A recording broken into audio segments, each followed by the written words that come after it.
Hello dear students. Today we have the third lecture of chapter heat, and in the previous lecture we have discussed about the various methods of the transfer of heat, that are conduction, convection and radiation. I hope आप लोगों को ये clear होगा. Conduction solids में heat transfer होता है. Convection is a heat transfer through liquid or gas, while radiation does not need any medium. Now conduction जो है उसके लिए हम दो और वर्ड्स पढ़ते हैं. One is conductor and another are insulators. These two words we have already discussed in class 6. Conductors वो मटेरियल होता है जिसके थ्रू हीट पास हो सकती है, that allows heat to pass through it. For example metals, जैसे हमारे पास iron है, एल्यूमिनियम है, जो अपने थ्रू हीट पास होना अलाउ करते हैं, they are known as conductors.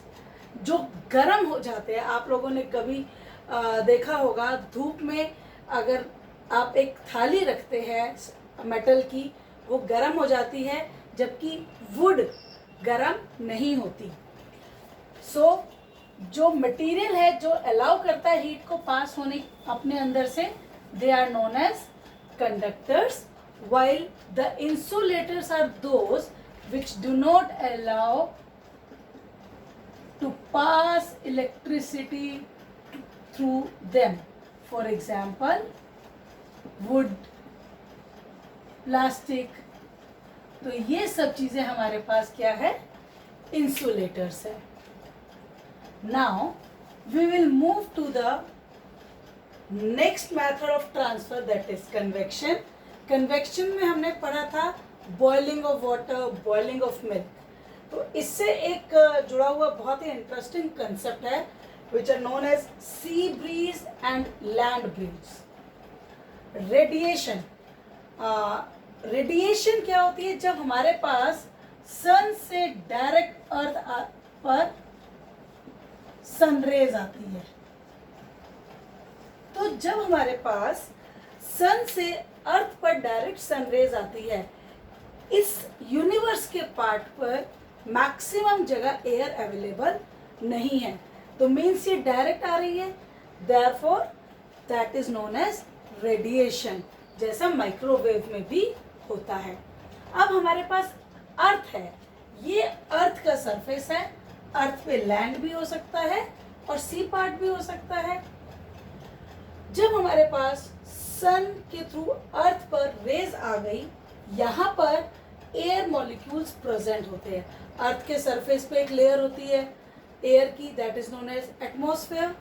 तो डे टाइम में व्हाट हैपेंस, सन की हीट से डे टाइम में जो ये एयर मॉलिक्यूल्स है which are nearer to the land surface, जो धरती पर नीचे की तरफ है, वो क्या हो जाते हैं, गर्म हो जाते हैं. एंड वी नो दैट जब भी एयर मॉलिक्यूल्स गर्म हो जाएंगे, वो क्या होंगे, हल्के हो जाएंगे. When it becomes light, जब ये लाइट हो जाते हैं तो ये कहाँ जाते हैं, ये ऊपर की तरफ मूव करते हैं. ये कोस्टल एरियाज का हम डिस्कस कर रहे हैं. कोस्टल एरियाज क्या होते हैं, जहाँ पर सी होता है, लैंड के पास सी अवेलेबल होता है. तो जो लैंड पे एयर थी वो गर्म होकर ऊपर आ गई, वाइल जो सी है, सी में जो वाटर है वो कंपैरेटिवली धीरे गर्म होता है. इसीलिए दोनों बॉडीज को अगर हम देखें, एक लैंड और एक सी, तो ज़्यादा टेम्परेचर किसका होगा, लैंड का होगा. Therefore the air above the land will move upwards. जब ये ऊपर जाएगी तो ये जो स्पेस है ये अब खाली हो गया. जब ये स्पेस खाली हो गया तो ठंडी हवा, कूल एयर सी से कहाँ मूव करेगी, लैंड की तरफ मूव करेगी टू कंप्लीट द साइकिल। जो ये रोटेशन है यहाँ से ऊपर गई और मूव कर गई इस खाली जगह पर, क्योंकि यहाँ पर जो एयर थी जो ठंडी थी वो कहाँ आ गई, लैंड पे आ गई। और फिर दोबारा से यहाँ पर जो एयर मॉलिक्यूल्स आए थे वो फिर से गर्म हो जाएंगे। जब दोबारा गर्म होंगे तो ये दोबारा ऊपर जाएंगे, मूव करेंगे एंड द साइकिल मूव्स। इस टाइम क्या हो रहा है, सी से कोल्ड एयर मूव कर रही है टू लैंड। ठंडी हवा जब समुद्र से जमीन की तरफ चलती है उसको हम बोलते हैं sea breeze and it happens during the day time. इसीलिए जो कोस्टल एरियाज पे घर होते हैं वहाँ पर लोग डिजाइनिंग के टाइम ध्यान रखते हैं कि उनके घर की विंडोज सी फेसिंग हो, तो डे टाइम में वहाँ पर ठंडी हवा रहेगी। नाउ अब हम रात में क्या होता है ये देखते हैं। नाइट के टाइम क्या होगा, वाटर हमने अभी पढ़ा कि धीरे से गर्म होता है। जब वाटर गर्म धीरे से होता है तो वो ठंडा भी धीरे से होता है। रात के समय क्या होता है, जो हमारा वाटर है सी का वो बहुत धीरे ठंडा हो रहा है और जो लैंड है वो बहुत जल्दी ठंडी हो गई। जब लैंड जल्दी ठंडी हो गई तो अब टेम्परेचर किसका ज़्यादा है, सी का या लैंड का। नाइट के टाइम पे सी का टेम्परेचर हाई होता है क्योंकि हमारी जो ज़मीन होती है वो जल्दी ठंडी हो जाती है। अब क्या हुआ, सी का टेम्परेचर हाई है तो सी के ऊपर जो एयर होगी वो ज़्यादा गर्म होगी as compare to the land air. यहाँ पर जो एयर मॉलिक्यूल्स है दे मूव अपवर्ड्स। अब ये मूव अपवर्ड्स होंगे तो जो लैंड पे कूल एयर थी वो मूव करेगी towards the sea to complete the cycle and in this phase रात के टाइम पे सी से गर्म हवा ऊपर उठती है और लैंड की तरफ मूव करती है और लैंड की ठंडी हवा सी की तरफ जाती है and therefore it is known as land breeze. So now we are clear with the concept that sea breeze moves during the daytime while the land breeze moves during the circulates during the night time, and this is due to the convectional method of heat transfer. Air molecules use हुए, gas है और gas molecule से move करते हैं तो कौन सा method of heat transfer होता है, it is convection.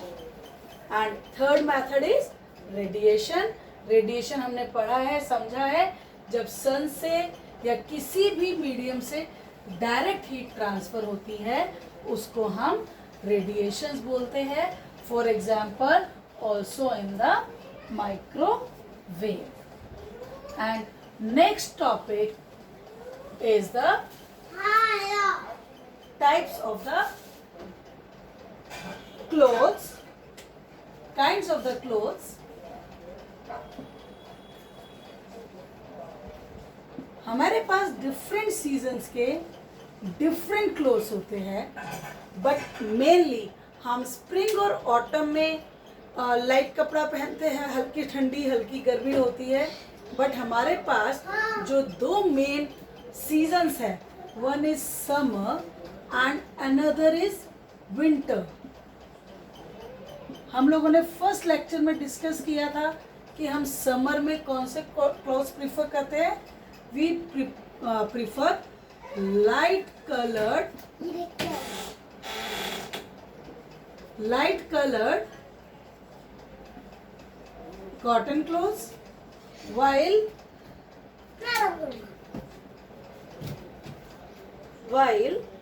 we prefer wait there but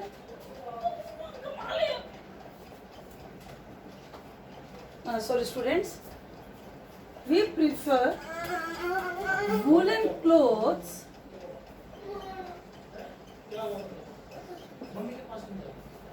in winters. और वुलन क्लोथ्स हमारे जनरली क्या होते हैं, डार्क कलर्ड क्लोथ्स होते हैं,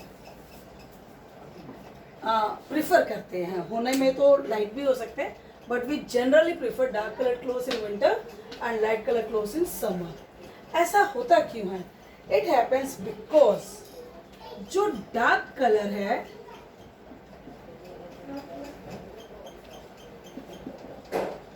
दैट एब्सॉर्ब्स मोर हीट। इसके लिए बहुत छोटा सा सिंपल सा एक्सपेरिमेंट है, हम लोग समर के टाइम पे घर पे कर सकते हैं।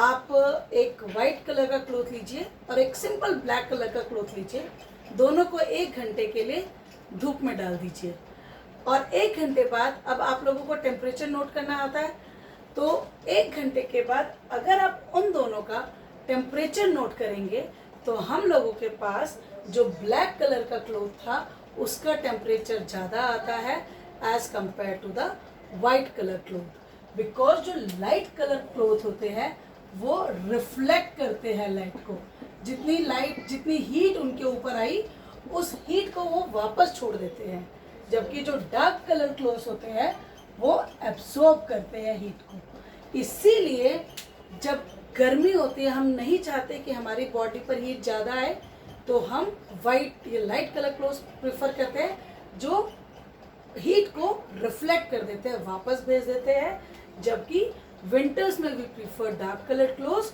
Because they keep us comparatively more warmer. So these are about the choices of the clothes, and for the choices of the clothes the concept of the heat is very important। जितनी भी bodies है, heating body, जो भी hot object होगा उस object की property होती है टू एमिट लाइट। एमिट का मतलब है लाइट को, हीट को छोड़ना, लाइट को नहीं, हीट को छोड़ना।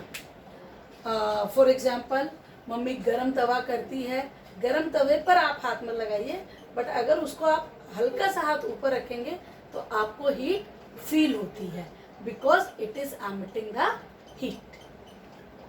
सो इसके लिए अब विंटर्स के लिए हम एक और बात करते हैं। विंटर्स में हम लोगों को वूलन क्लोथ्स गरम कैसे रखते हैं? विंटर में वूलन क्लोथ्स का कंसेप्ट कहाँ से आता है?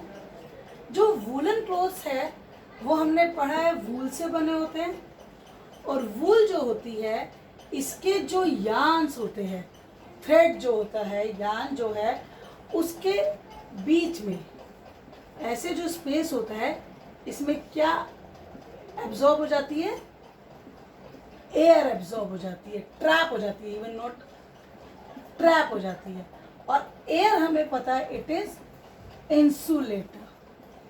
जब इंसुलेटर है तो ये जो हमारी बॉडी की हीट है इसको बाहर नहीं जाने देती, इसीलिए हम लोगों को गर्म फील होता है, क्योंकि जो हमारी बॉडी की हीट एमिट होनी थी वो अब नहीं होगी। इसका एक और बहुत अच्छा एग्जाम्पल है, हम लोगों को जब 2 पतले ब्लैंकेट, समर विंटर्स में आप लोगों ने कभी देखा होगा, जो हमारे पास 2 पतले ब्लैंकेट्स होते हैं, अगर हम उन 2 पतले ब्लैंकेट्स को लेयर अप करके, से ये एक ब्लैंकेट है और ये एक ब्लैंकेट है, इन दोनों को अगर हम जोड़ के यूज करते हैं तो हमें कंपैरेटिवली मोर वार्मथ फील होता है as compare to the single thick blanket. Single thick blanket. See, अगर हमारे पास ये एक बहुत मोटा सा ब्लैंकेट है और इसकी जगह हम 2 ब्लैंकेट्स लेते हैं पतले पतले और उसको इस तरह से लेयर अप करते हैं, तो इन दोनों लेयर्स के बीच में क्या होगा? इन दोनों लेयर्स के बीच में एयर ट्रैप हो गई। और एयर क्या करती है? Air is a poor conductor that means it is a insulator, तो ये हमें ज़्यादा वार्मथ प्रोवाइड करती है. So this is all about the general topics and cover all the major parts of the chapter heat, and I will give you few questions, so you have to complete those, and if there is any query then ask it. Thank you.